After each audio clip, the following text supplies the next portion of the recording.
Good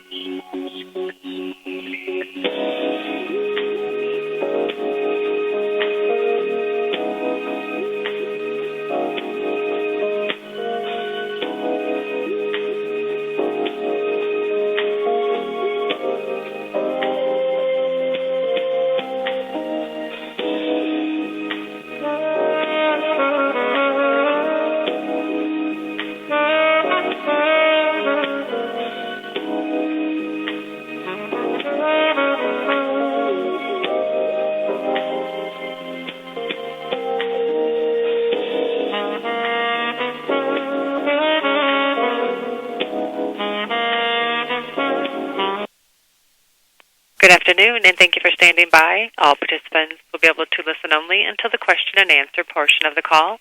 At that time, to ask a question, please press star 1.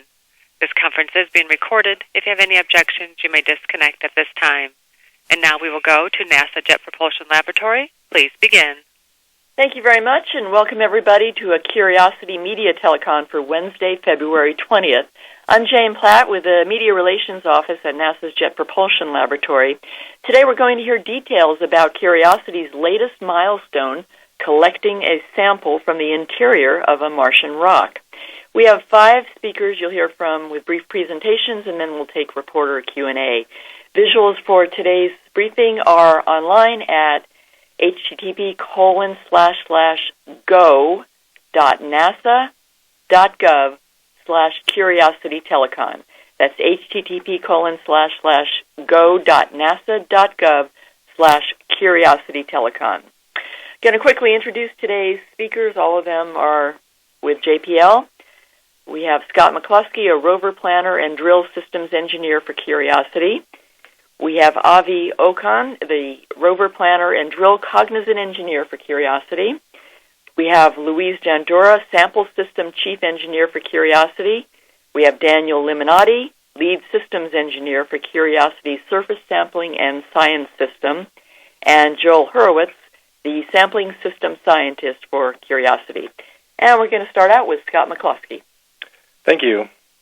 Today we received confirmation from Curiosity that the drill sample has made it into the scoop. Our first graphic, McCluskey 1, shows a mass cam image of the drilled sample in the scoop. Seeing the powder from the drill in the scoop allows us to verify for the first time that the drill successfully acquired sample as it was boring down into the rock. Based on this picture, we estimate that we collected about a tablespoon of powder, which meets our expectations and is a great result. We're all very happy to get this confirmation and relieved that the drilling was a complete success. The powder shown in this image is the powder that was used to clean the internal surfaces of the drill bit. The second graphic that we have, McCluskey 2, on the right side shows a cross-section of the drill bit. And here you can see the internal surfaces of the drill that we were scrubbing with the sample. While we're running the drill, sample is collected into chamber 1. And then after drilling, sample is passed from the drill through the second chamber to Chimera, our sample processing device. The next graphic, McCluskey 3, is an animation and shows the rover's first drilling operation at 25 times real time. The black halo around the drill illustrates when the drill motor is active, and the drill hammering mechanism is running both at the beginning when we're acquiring sample and then later when we're processing the sample. Next up, Avi will describe more about how the drilling operation works. The later parts of this animation show the steps where we scrub the internal chambers of the drill by moving the arm while running the hammering percussion mechanism of the drill. Some of these moves occur in front of the rover immediately after the drilling operation, followed by a close-up inspection of the hole we had just drilled with the MOLLE imager. And then we move the arm back to the side of the rover to complete the remaining scrubbing and transfer moves. The orange halo that you'll see in this video represents the vibration mechanism in the Chimera subsystem. The cleaning and transfer steps shown in this video took a little bit longer than expected, despite our thorough testing, because we encountered a couple of software bugs during these activities that caused us to pause. None of these caused any harm to the rover, and the team was able to develop workaround techniques to continue processing the sample and avoiding the software glitches. And finally, the end of the animation shows the sample being moved towards the scoop, where it is imaged by the mass cam, and that's what we saw at the beginning of this presentation. Avi will now talk more about how the drill worked and how it acquired the sample in the first place. Great. Thank you, Scott. So a few days ago, we verified that the execution of Curiosity's first full drill depth hole on Mars. We look at OCON 1. This image was taken by the MOLLE instrument, shows the drilled hole and some of the cuttings that were not collected by the drill that remain on the rock surface. If you notice, there's a subtle depression in the cuttings pile around the hole where the drill bit assembly made contact with the rock surface when the drill was at its maximum depth. The drill bit achieved a total depth of 6.4 centimeters, which ensured that we had acquired sample from at least 5 centimeters, around 2 inches below the surface. On that same sole, the first part of our drill bit cleaning, internal scrubbing was performed as Scott outlined. Now I'm going to take you through the drill system that enabled this sample acquisition. If we go to illustration OCON 2, this shows Curiosity's turret of tools and instruments that is situated at the end of the robotic arm. In the middle of the turret sits Curiosity's custom-built heavy-duty rotary percussive drill. The drill bit is facing the camera and is flanked by 2 contact sensors and stabilizer prongs. We go to the next graphic, OCON 3. This shows an illustration of the drill bit assembly on the left, and the drill is comprised of multiple mechanisms and sensors that work in concert to perform the sample acquisition operation. The coordination of these functions is controlled by software and sequences that were designed specifically for drilling on Mars. The graphic on the right, which Scott mentioned earlier, shows a cross-section of the drill bit assembly. The drill cuttings are collected via the smooth tube that surrounds the fluted section of the spinning bit. Sample is acquired by the drill once the collection tube is below the rock surface, starting about 20 millimeters of depth. The drill hammers, rotates, and feeds the bit into the rock to acquire the sample. The bit has 2 chambers that hold the rock powder during the drilling operation before it is transferred to the sampling processing device, Chimera. Curiosity has 2 spare bits assemblies on board mounted on the rover front panel. If we go to OCON 4 image, here we see an animation comprised of snapshots from the full drill operation with Mount Sharp in the distance. These were taken by the HazCam cameras on the rover. First, you'll see a pre-drill MOLLE image taken of the target. Then the drill was placed into contact with the rock by the robotic arm and was preloaded onto the rock by the arm for increased stability, reducing the likelihood of shifting during the drilling operation. To create the hole and acquire the sample, the drill extended the bit to locate the surface of the rock. Then the drill performed a start hole operation to create a shallow pilot hole. The drill acquired the sample by rotating and hammering the bit continuously while feeding the bit into the rock. Upon the completion of the sample acquisition, the drill retracted from the hole to a stow configuration, which was removed from the rock by the arm. Then the robotic arm performed some cleaning maneuvers and taking that MOLLE image that we've seen in OCON 1. And let's take a look back at that OCON 1 image once again.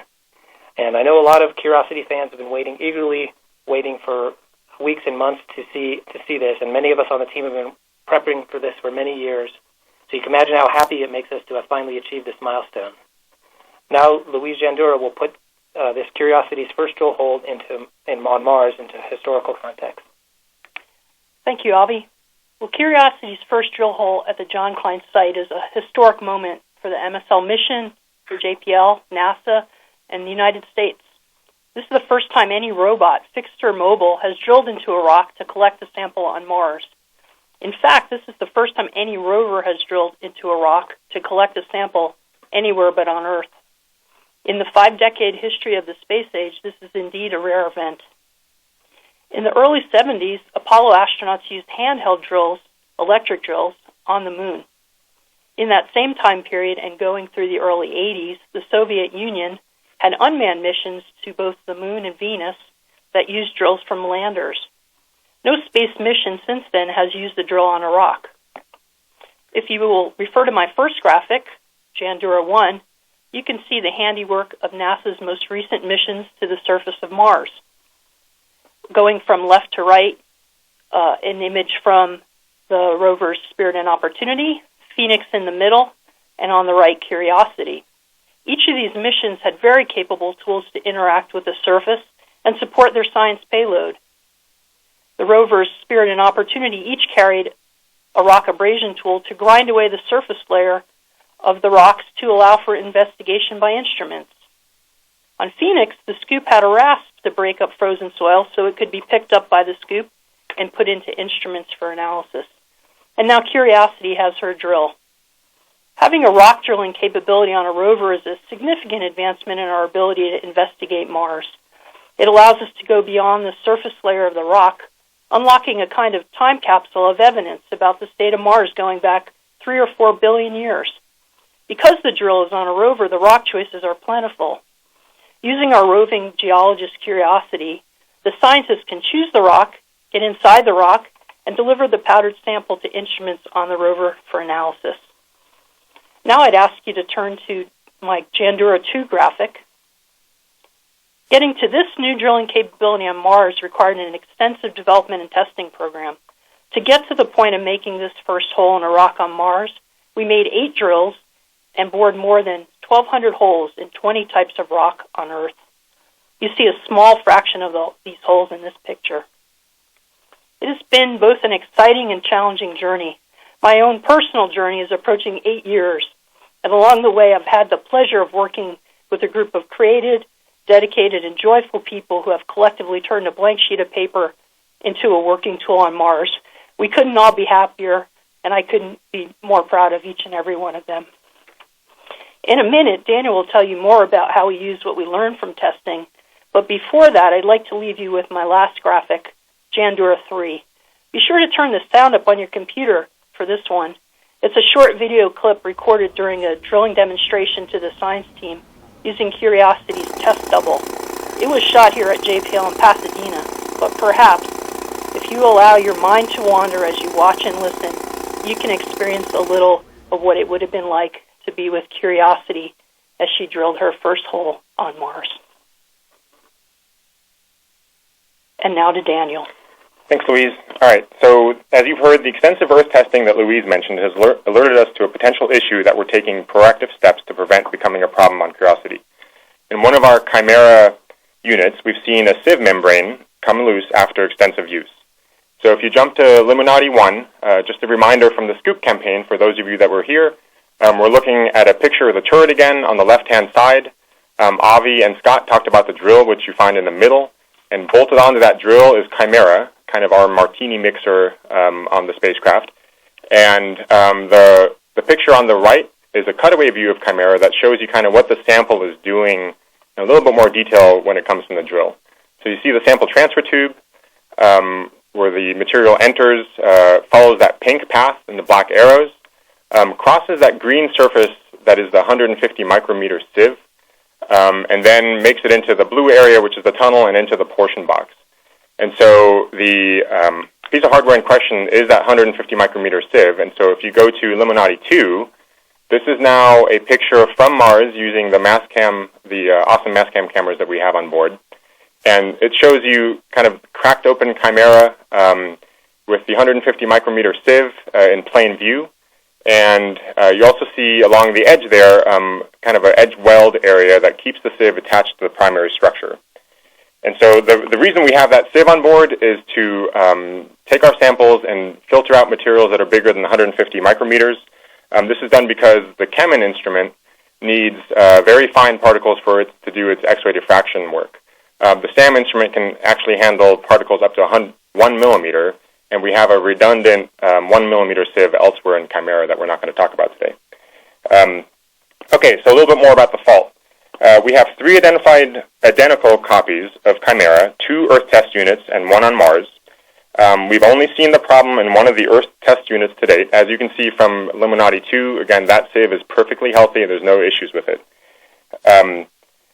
And so again, back on limit 92, the edge welds, what's specifically happening is on one of the Earth test units, those edge welds are popping and slowly unzipping the sieve from the primary structure in Chimera over time. And it turns out that the fault didn't happen until well into the test program, and we got extensive use of the membrane of the sieve even after the fault started, all the way through what we would expect to be the prime mission life exposure and beyond. We have several theories as far as about why those welds might be popping, but we have not converged on one particular root cause yet. And it's also important to note that we've used this test unit in question more than the flight copy will be used during the prime mission, as I indicated. And again, just to reemphasize, even after the fault started, the unit had another roughly half of its life to go. It still functioned perfectly fine, even with the fault initiated through the rest of its test program past one prime mission life. And the second Earth test unit we have in our system test bed has shown no signs of this fault, even though it's had roughly the same amount of wear and tear placed on it. So we have kind of a bunch of different things going on. We're still trying to figure out why exactly the one test unit exhibited the problem. So given this kind of reason to be cautious, right, is effectively what our test program is telling us is, hey, there might be an issue here. It may or may not apply to flight. We're taking the conservative tack.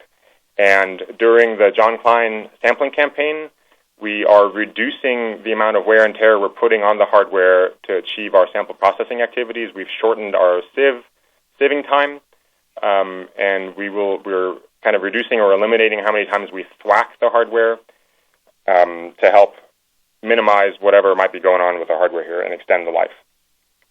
One other thing we did as a partial mitigation, but also for science reasons, was that this first drill hole that at John Klein that Avi and Scott talked about, we're going straight to salmon Kemen from that first drill hole. After talking about it internally with the team, even though we know the sample will be a little bit more contaminated with residual earth material than I guess the spec effectively, the science instruments were interested in kind of seeing how the earth contamination slowly dies away as we clean the hardware over multiple drilling cycles. So there was good scientific reason for taking that first sample. Okay, so while we can't be certain at this point, with these mitigations in place, we expect that we have a very good chance of having the sieve remain functional through the prime mission and likely long beyond the prime mission. With that, I'm going to hand it off to Joel, who will be talking about the cool science behind the rocks we're looking at and what we hope to learn from them. Great. Thanks, Daniel. I just wanted to close by spending a couple minutes describing the bedrock we just finished drilling into. And so we can kind of set the stage by standing back and looking at the big picture of what we've been up to here in Yellowknife Bay.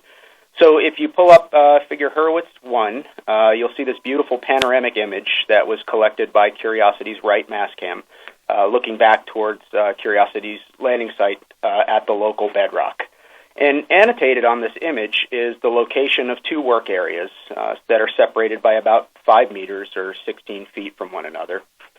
On the left is a place called the Selwyn section, and what we see there is about 3 meters or 10 feet of outcrop sitting beneath a ledge of more resistant rock. And the Selwyn section is where we got our first really good detailed look at the bedrock in this area. And what we found there at Selwyn is that these rocks appear to be sedimentary in origin and more than likely deposited in water as opposed to something like aeolian deposits where the fluid that moves the sediment is air. So this is reason for us to be pretty excited here. If you sort of pan over to the right, and you'll see the John Klein area, and that's the spot where we actually performed the drilling operation that was described earlier. The reason we chose to drill at John Klein rather than at Selwyn is that we wanted to get sort of a flatter, more stable drilling location to perform our first-time activity. The tilts at Selwyn were a little bit higher than we would have liked for a first-time operation. And fortunately, it turns out the rocks at John Klein have proven to be more or less identical to what we saw over at Selwyn. Now, just to give you sort of a sense of how much work the team has been doing to characterize the textural and chemical properties of these rocks, between these two work areas, we've collected somewhere in the neighborhood of 25 analyses with the alpha particle X-ray spectrometer, over 100 images with the Mali hand lens imager, and somewhere over 12,000 laser shots with the ChemCam instrument. So we've done quite a lot of work here. And this has really allowed the science team to select what we think is the ideal location for our first-time drilling activity on Mars, which is shown in figure Hurwitz number 2. This figure is another Mastcam mosaic of our workspace at John Klein, with a number of targets where we continued our investigation in preparation for drilling. And ultimately, we ended up putting our drill hole in the target that was appropriately named Drill. If you sort of take your focus off of the annotated targets and just look at the local geology here, you'll see a number of really interesting features in the work area. There are large plates of bedrock. They're separated by soil. There are high-standing veins that cut across the bedrock. And there's lots of spherical nodules that are embedded in the outcrop that you can really notice when you sort of zoom in to the higher resolutions. All of these features tell us that the rocks in this area have a really rich geological history, and they have the potential to give us information about multiple interactions between water and rock at this location. If we move to figure Hurwitz number 3, we zoom in even a little bit closer, in this case on a target called Wernicke, and this shows what these rocks look like from the perspective of the Mali instrument, and what we see has the team really excited. This particular target has been brushed clean of dust by the dust removal tool, and we then analyzed this rock with the ChemCam instrument, which left its telltale pits in the ground at the spots where we zapped the rock with our laser. You'll notice if you kind of look around the scene here that there are a number of different kinds of veins and spherical features that are in the rock. Some are white, some are gray. They're all filled probably with different materials. In the case of the white material, we're pretty confident we've found a form of calcium sulfate, but the team is still working hard to figure out what the gray stuff is made out of. But I think the critical observation here is that these appear to be fine-grained rocks. A lot of the grains in this image are too small to resolve, even with the high-resolution capabilities of Mali, suggesting that this is either a siltstone or a mudstone, something of that grain-size nature. And to have as our first drill target a fine-grained rock that could have been deposited in water is something we really couldn't be happier about. So just in closing, as Louise said, this drilling operation we just completed allows us to get beneath the surface and analyze, for the first time, rock samples that have not been exposed to the effects of the Martian surface environment and truly understand the chemistry and mineralogy of a Martian rock. The science team is just super excited to find out what Kemen and Sam will have to say about the mineralogy and chemistry of this material and what it means for the geologic history and habitability of Gale Crater. And with that, I'll turn it back to Jane. Thank you. Okay, thank you, Joel, and thanks to all our panelists. And now we're going to go to reporter Q&A, and if you do have a question, please press *1, and you'll be giving the operator your name and affiliation, and she'll put you in the queue so we can call on you. And again, we have five speakers here, so I want to remind the panelists that the question is not directed specifically towards you by name, to identify yourself when you respond. And I should mention we also have on the line Curiosity project manager John Grotzinger, who's ailing with a cold but has agreed to be on the line with us. And I will point out that this telecon, in case you would like to later on go back and hear it, it will be archived for 1 week, and I will give you those numbers at the end of the telecon. Let's see. We have some questions, and we're going to start with Bill Harwood of CBS News. Bill? Thanks, and I'm sorry that I have the first question because it really should probably be the last question, and it's for John. And I just was wondering, how many drill operations do you guys envision in this area, and when will the rover move to any different targets away from this area? Thanks. Bill, we're gonna take it one step at a time, and we got this first sample. We'll process it and see what we get, and based on that, decide what to do next. The only thing I can say is we're discovery driven, and we have no quotas or anything like that, and we'll just take it one step at a time. Okay, thanks. Okay, the next question is Clayton Sandell from ABC News. Yeah, I was wondering if you have any preliminary results you can talk about from this sample. Has it been able to tell you anything yet? And if not, when will you guys be ready to make an announcement to talk about it? So this is Joel speaking, and so right now the sample is sitting in the scoop, and so what we have are images of it. We have not yet passed the sample off to the SAM or Chemin instruments yet. And so we'll really get a thorough understanding of what these materials are made of once we do that sample transfer operation and analysis. So I guess I would say stay tuned. Results are coming shortly. Okay, the next question is from Popular Mechanics and Steve Rousseau, who I hope I pronounced your name right.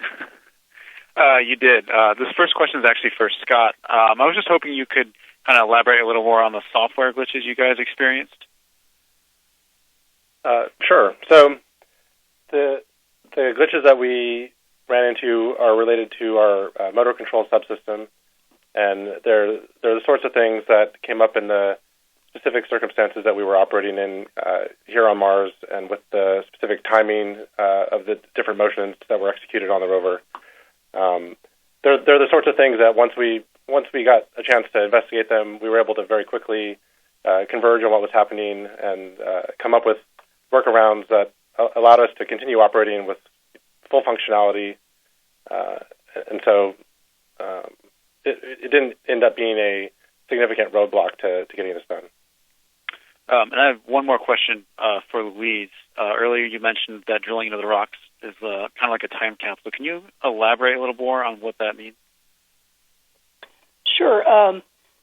I think, although I might direct it shortly after my brief response to Joel, who I think from a science perspective can really elaborate on this, but going beyond that surface of the rock gets us behind or under all the environmental exposure that the rest of the top layers of Mars have been seeing.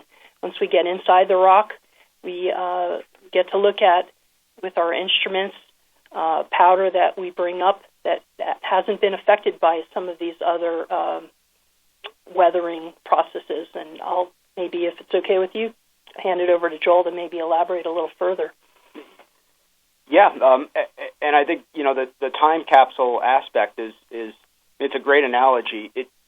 These rocks are potentially ancient rocks that preserve some record of the environment in which they formed, and so that is sort of our time capsule in a sense is the rocks themselves, and the fact that we're able to get into the interior of these materials and sort of get beneath this potentially surface environment affected part of the rock and really understand the environment these rocks were formed in is a really fantastic capability that the Curiosity drill gives us. Okay, we're going to go now to a question from Alan Boyle, NBC News. Hi. I guess a couple of questions. I don't know who would be best to answer, but one is that it sounds as if you used some samples to clean out the plumbing, and but that the sample that we're looking at in the picture is the one that will be passed along to Sam and Chemin for analysis. So I just wanted to make sure I had that right. And also, some folks have talked about the color of the rock, and it's not red. Is there any expectation that that the analysis will come up with the idea that that there are more Earth-like processes going on? I know it's rather early to tell about that, but anything that you can say just based on the initial inspection of the rock and the powder would be appreciated. Thanks. All right. This is Scott McCloskey. I'll take the first part of your question. So this sample that we see in the scoop today, this is the one sample that we've collected to date, and the sample was used both to flush through the drill and also is being passed to the instruments. So this initial sample is being used for both purposes. Subsequent samples would potentially be given straight to the instruments without doing the flushing moves, and would then be have a lower terrestrial contamination level than this first sample. And I'll turn over to Joel to answer the second part of your question. Yeah, well, it's a great observation. This is something that the science team is really excited about. Is the fact that the tailings from our drill operation aren't sort of the typical rusty orange red that we associate with just about everything on Mars. And you can probably bet that when things turn orange, it's because there's a rusting process of some kind going on that oxidizes the iron in the rock. So the fact that these rocks aren't that color may be telling us that these rocks didn't go through that process that usually turns things to rust on Mars, and so it may preserve some indication of what iron was doing in these samples without the effect of some later oxidative process that would have rusted the rocks into the orange color that is sort of typical of Mars. Okay, our next question is going to come from Pete Spots at the Christian Science Monitor. Well, thank you so much for doing this, and I guess maybe this is for John. If you can bear it with the cold there. If I remember correctly, this was in effect the last step in the commissioning process. I realize you folks have been, doing double duty with what you've been getting as you've been bringing these systems gradually online. But I wonder if you could just how does it feel to be finally through this, or at least maybe mostly through this commissioning process? It would seem to be a turning point in that sense as well. Oh, it's a real big turning point for us. I had fun with Richard Cook and Mike Watkins last week when they sort of had a passing of the keys of the Rover to the science team, and we are excited because every time we tick off another one of these first-time activities, and basically from here on out with the sample, what we're going to do is as we dump it into Chemin and Sam is a repeat of something we've done before.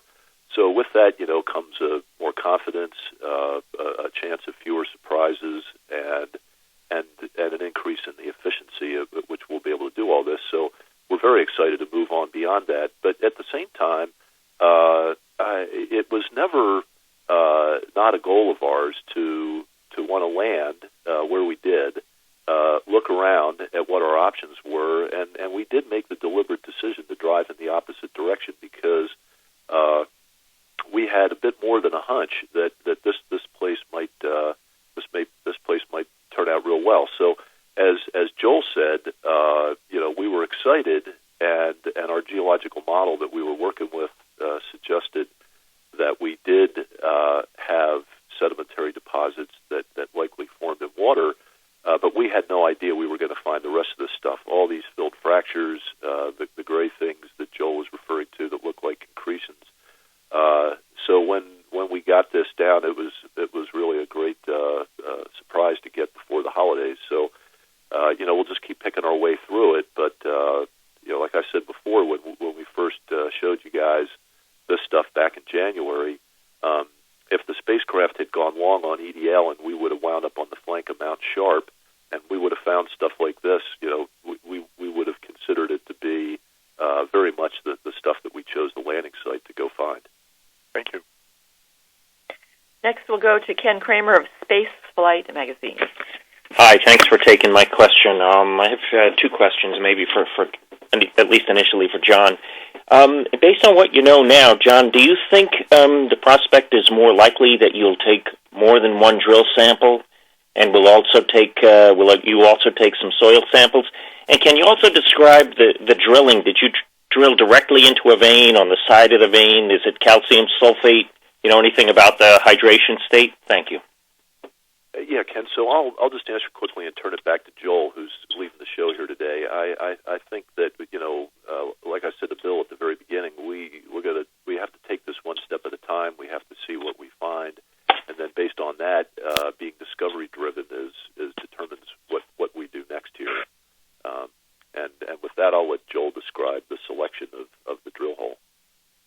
Yeah, and so as far as the selection of the drill hole, we essentially wanted to make sure that we were, well centered in a large plate of bedrock where we knew we could place the drill into a stable location on an interesting rock. We didn't specifically target the veins or nodular features that you see in the rock, but what's interesting is that these rocks are so sort of shot through with these features that it's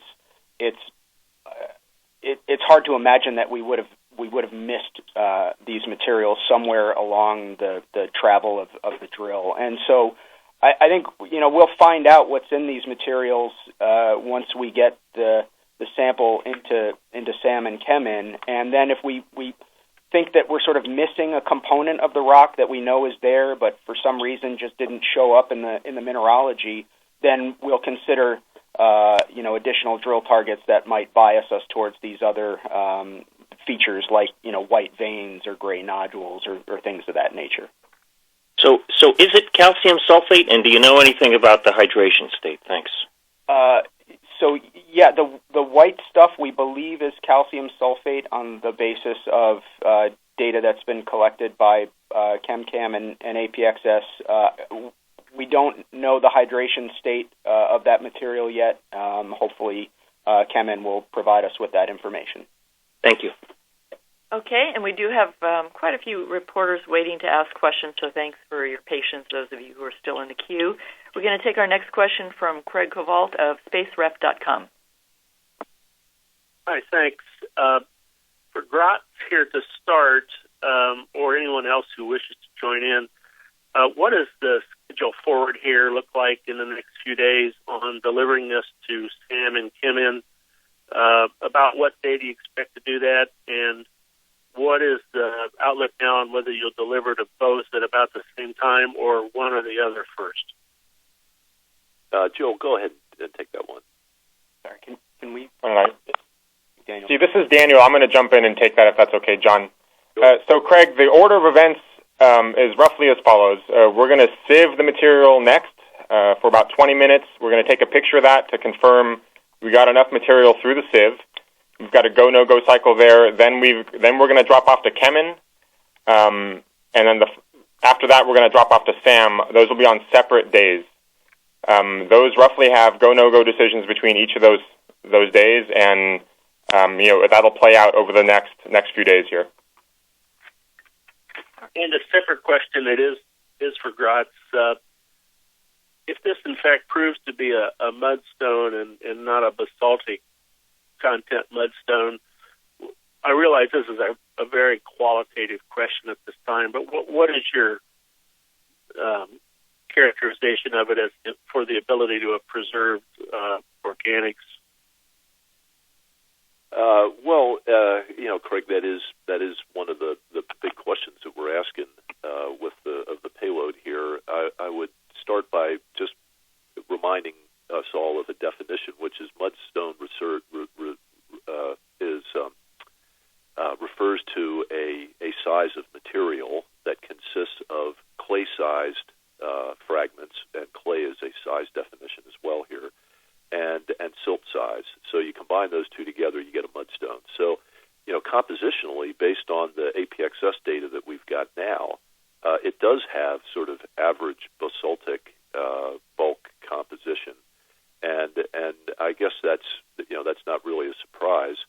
The question is, mineralogically, how do you distribute those elements? So that's the first thing that we're really going to be looking forward to, is to see what minerals those elements are distributed in, and then after that, it's a process that we do exactly on Earth when we get to an ancient outcrop, that we just have to take all the observations together, including the textures, including chemistry, including the mineralogy, and basically try to find the most best fit interpretation to figure out exactly how, in this case, the mudstone was actually deposited, what environment it was in. But all those things eventually factor into whether or not this was a habitable environment or not. All right, we're going to take a question now from Irish TV and Leo Enright. Thanks very much, Jane. A couple of questions for Joel, if I may. Just looking at the scene of the drill and this very distinctive pattern, the square pattern of the rocks. Can you at this stage even speculate about what might be causing that? Are we talking here about something that typically on Earth would be caused by hydraulic fracturing? Yeah, so I think that's one of the possibilities that is being explored by the science team. We've actually just completed our a science team meeting, and it's clear that the scientists are sort of grappling with the explanation for why these rocks are fractured in the way that they are. And so hydraulic fracturing might be a possibility. Another possibility is that this represents some sort of a desiccation process where the rocks contracted as they dried out. I think that the fact of the matter is we haven't settled on a single explanation for why this fracture pattern exists the way it does. It may be something as sort of simple but non-familiar to us here on Earth as impact processes fracturing the rock. I guess I would say that we're still working on trying to figure out why these rocks have fractured and behaved mechanically the way that they have, and I would hope that the mineralogy information we'll get from Kemen will help inform that understanding even a little bit more. And if I may ask a much more general question, we've seen you brush the rocks and it turns grey. We've now seen you drill and it's grey. My question is, I'm looking at Mars now from Dublin. It's nighttime here, and it's red. So, does this mean that if, like one of these medieval maps, there was some creature that could blow across Mars on a global scale, that this redness is just a cosmetic veneer, or am I reading this entirely wrongly? Well, I don't know about creatures doing it, but no, I think this is clearly the color of the globally distributed dust that gets kicked up, locally by wind gusts and dust devils, and globally by dust storms, and falls out of the atmosphere and sort of coats the surfaces of everything exposed on Mars with this sort of orange color, and so it's pretty exciting to us that you just sort of brush beneath this surface veneer as you described, and the rocks are a completely different color. So we're sort of seeing a new coloration for Mars here, and it's an exciting one to us. All right, thanks. And we're going to go to a question now from Rebecca Boyle at Popular Science. Hi, sorry, I was muted. John answered one of my questions, but to follow up on that, talking about soapstone or mudstone, what rocks on Earth might be analogous to this kind of environment, or do you expect, anyways, where they may have formed on Earth? I guess it's for Joel or anybody. Yeah. Okay. Sorry, this is Joel. Right. So fine grain rock having this sort of grain size character can form in a number of environments. They can, these types of rocks can form as particulate settles out of suspension from a water body. That doesn't necessarily that might be the quiescent part of a stream. That could be a standing body of water. It could just as well be ash falling out of the air, or something like a glacial lust deposit where you have rock flour being deposited as a wind driven process. the sort of contextual evidence that we have from the other rocks we've looked at in the area leads us to hypothesize that the most likely setting for this is a subaqueous one where water was involved. But I think we're going to find out more about whether that is indeed the case once we get the mineralogy of these rocks worked out with our onboard analytical instruments. And so, piggybacking off of that, for the next drill target, would you want to drill something kind of similar to this, at least visually, to find similar types of rock, or would you rather look at something that's really different, or that appears really different?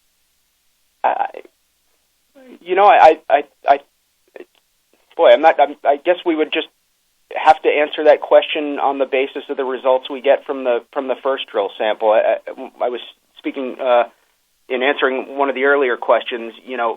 We think we can identify with our contact instruments a number of interesting textural and chemical features in these rocks, and if it looks like we missed one of these things, like these white veins or gray nodules, then maybe we would choose to drill another hole that gives us a better chance of getting those materials into a second sample. But I think we're really not going to be prepared to make that decision until we see what the first sample has to tell us. Okay, thanks. And I want to quickly mention that the news release that accompanies what's being discussed today in this telecon is now available online, and that's www.nasa.gov/MSL, as in Mars Science Laboratory. All right, our next question is from Roxanne Palmer with the International Business Times. Hi. So this is probably for Avi and Scott. I was curious what those two sensors on the other sides of the drill bit, what they're actually sensing, and in sort of a larger question, are there any dangers to this drill bit? Is there a rock that could be too hard for it to drill through? Okay, this is Avi. I can answer those questions. So if we go to look at figure OCON 2, we'll give you a good reference, or even OCON 3 as well. Those two prongs you're seeing are the contact sensor and stabilizer mechanism for the drill. And what that does is it detects when the arm has placed the drill onto the rock. So there's a telemetry switch in that device that indicates when contact is made with the rock. It also allows us to place on rocks of varying topography. And the other function is that when the arm preloads the drill onto the rock, it holds it in place, so that reduces the likelihood that the drill will slip and shift during the drilling operation. And could you repeat your second question? Yeah, I was curious in a larger sense.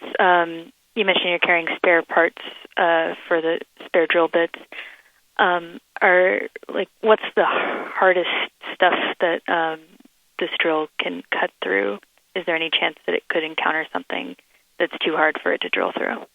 Okay, I can answer that. So this drill can drill very strong basalt, but there are rocks that are too strong for the drill to drill, and we have specially designed software to decide when those rocks are too strong, and to gracefully stop the operation and move the drill off of the rock, get the drill bit out of the rock and move the arm away, and then let us know the next day that this rock was too hard.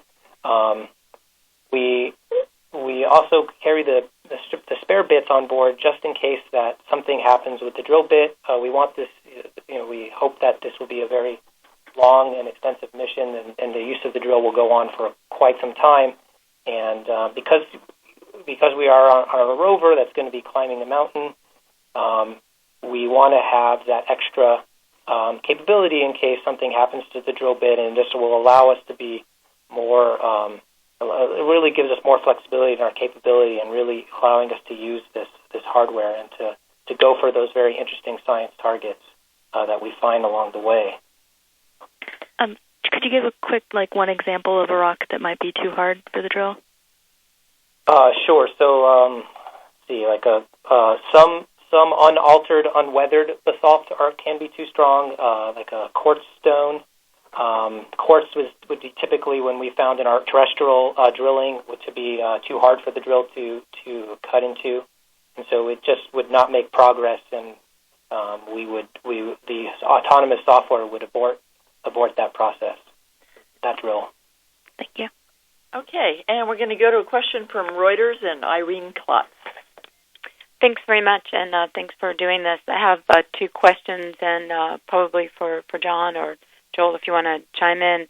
The first is about the issue with the test drill. Just was wondering if you could give us some context for understanding that potential problem or limitation, if you have any concerns at all about the kind of long-term impacts on the mission. So can I just ask? Oh, sorry. You're speaking specifically about the sieve issue that Daniel mentioned during his part of the briefing, or yes, when he was talking about that you're taking some conservative measures with the drill operations based on something that happened with one of the test drills. Okay, great. So this is Daniel. So if you guys go back to figure Illuminati 1, just to highlight, it is definitely, this is a chimera component, not a drill component. It is a complicated turret, so there's a lot of stuff up there.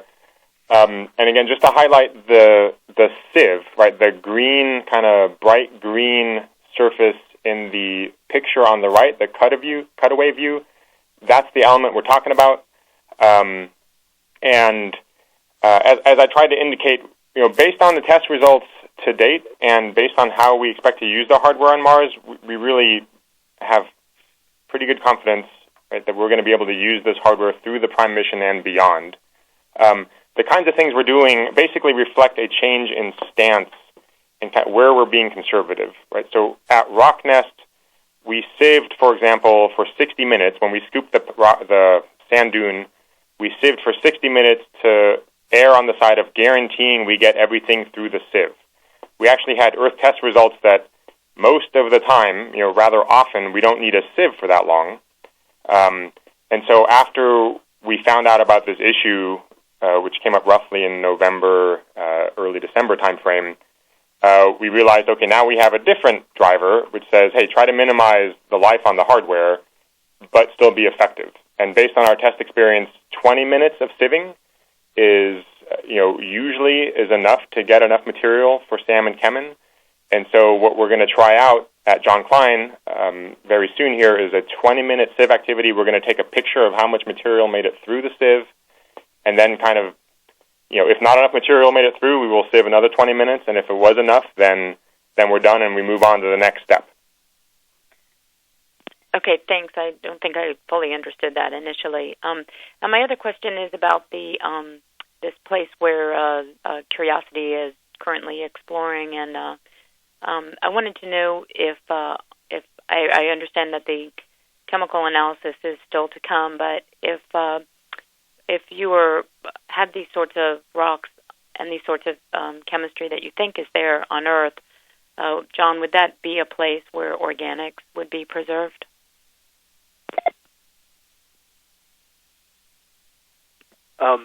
I think, Irene, that for us that this it's a prospective location. The color that Joel was referring to, all things being equal, it's better to have a gray color than a red color, just simply because oxidation of chemistry of waters that involves oxidation is something that we know destroys organic compounds. So it's one of these things where what you're doing is trying to find those things that might be most destructive and hopefully avoid them. And so at the very beginning here,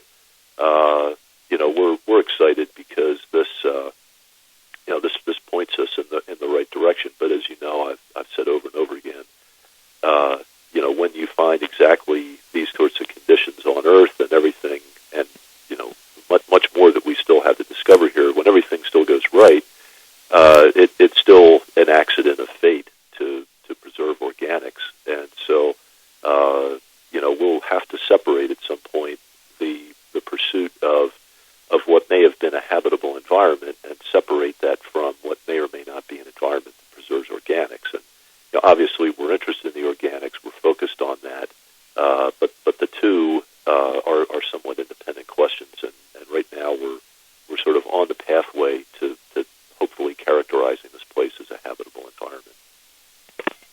Thanks very much. Okay, we're approaching the 1 hour mark, so I want to give a chance to people who haven't asked a question, so I'll be calling on you, and I'm kind of going to do a last call. If anybody does want to ask a question and hasn't had the opportunity, press star 1 so you can get into the queue. I'm going to go next to Emily Lakdawala of the Planetary Society. Hi. I know you've done ChemCam analyses on the tailings pile. I'm wondering if ChemCam sees any obvious differences in the composition between the tailings and the rock, or is it just all average basaltic composition? Emily, this is Joel. I actually don't. I've not actually seen the chemical composition that they have reduced out of their data set from the ChemCam analysis. So I guess I can only speculate and say that everything we've seen from ChemCam so far on these rocks, when it's targeting the sort of gray-colored matrix of the rock, is consistent with what APXS is seeing, and the two instruments are telling a story of a basaltic bulk composition. But whether they saw anything dramatically different in the ChemCam of the drill tailings, I just don't know the answer to. I don't know if John has any information that I don't, but it's just not something I've looked into yet.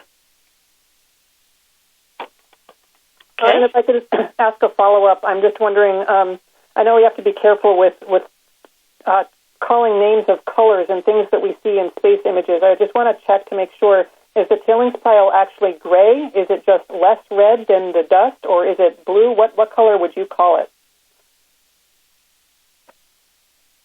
I think I'd call it gray. This is Joel again. The images that you've probably seen are I believe are the the sort of true color corrected. Everything is sort of calibrated so that you're seeing colors that you would see with the naked eye. And to my eye, they look gray to me. Thank you. Yeah, I think, Emily, that's something that Jim Bell and the folks that are interested in more quantitative spectroscopy have looked pretty carefully at, and the sense is that it's very likely to be gray.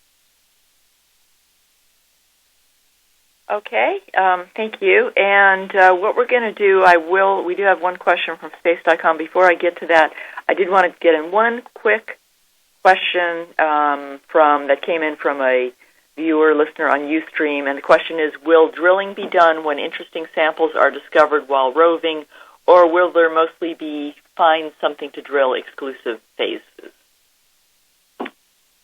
I guess I can take that one, John. So I assume that the question is sort of directed specifically about will we stop and drill into rocks as we're driving away from this location towards the base of Mount Sharp, and I think as John has said, we intend to have this be a discovery-driven mission, and I think that as we're moving along, if we find things that the science team thinks are worthy of stopping and performing a drill campaign on, we will do that, with the understanding that stopping and drilling and sampling is a time-consuming activity, and we have to balance that against the desire to reach our ultimate target, which is getting to Mount Sharp and beginning to explore the stratigraphy there. Okay, thanks, Joel. And last but not least, we have Mike Wall from Space.com with a question. Hi. Thanks for actually sticking around and waiting to take my question. This is just another Civ question. I was just curious if I could get a little more detail on how many operations, simulated operations, did that one Civ on the test model? How many did it undergo here on Earth before it sort of started to fail? I'm just sort of curious about how much work it was able to get through before it started to fray at the edges a little bit. Okay, thanks. This is Daniel. So we have different ways of measuring life, whether it's thwacks or vibration or percussion. So it's a little bit complicated, but if you just kind of take a simple view of, for example, number of thwacks, right? Roughly 60-something thwacks into the test campaign is when we started seeing the very first onset of the Civ problem on the Earth test unit that is the only unit that had this problem. And then we kept using that unit functionally. It was doing its job all the way through 120 plus total thwacks. And for example, it turns out on Mars we don't have to thwack all the time when we clean, and so we expect that is going to be, if the flight unit even behaves the same way as the Earth test unit, which we don't know it will yet, then we expect to get plenty of life out of that piece of hardware. Thank you. Okay. All right. That's the end of our Q&A, and that's also the end of our Media Telecon for today. Thanks to all our panelists, and thanks to everyone who joined us today. And a reminder that the telecon will be archived for 1 week. If you'd like to hear it again, you can call. The toll-free number is 888-562-0529. The international number is 203-369-3169. And it will be archived with visuals on Ustream at www.ustream.tv/NASAJPL. Other social media options for following the rover's doings are Facebook, facebook.com/MarsCuriosity, and on Twitter, the handle is @MarsCuriosity, and of course online at www.nasa.gov/MSL. Thanks for joining us today.